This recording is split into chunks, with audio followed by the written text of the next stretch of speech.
Eh bien, nous y voilà. Je suis à la fois très heureux, mais aussi très honoré de pouvoir vous présenter donc la sélection pour le prochain championnat du monde qui aura lieu à Dijon. C'est officiel. L'ossature de l'équipe de France pour les championnats du monde triplette et tir de précision masculin 2024 est connu. Le sélectionneur David Le Dantec avait des choix difficiles à effectuer en vue de ces championnats du monde à Dijon du 5 au 8 décembre prochain.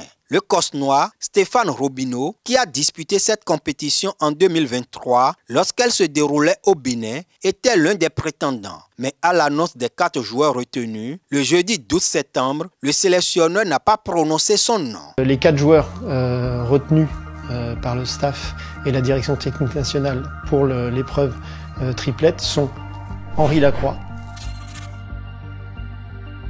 Jean Feltin, Dylan Rocher et Philippe Suchot.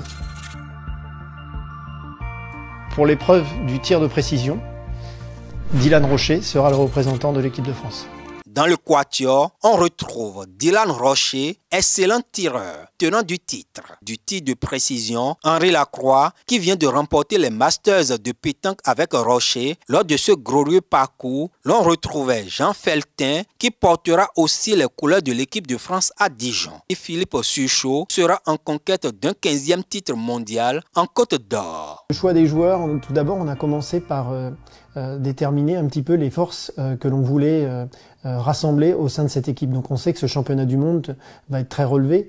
Voilà, la Thaïlande qui arrivera en tant que tenant du titre. On va retrouver c'est le retour de Madagascar. Les nations, après on a les nations africaines aussi qui ont été très présentes lors du dernier championnat du monde au Bénin. Sans oublier évidemment les Italiens, la Belgique, les Espagnols. Donc voilà, on sait que ce sera un championnat très très relevé. Donc avec des oppositions différentes, des styles différents, on ne connaît pas encore les terrains qui seront proposés lors de ce championnat du monde.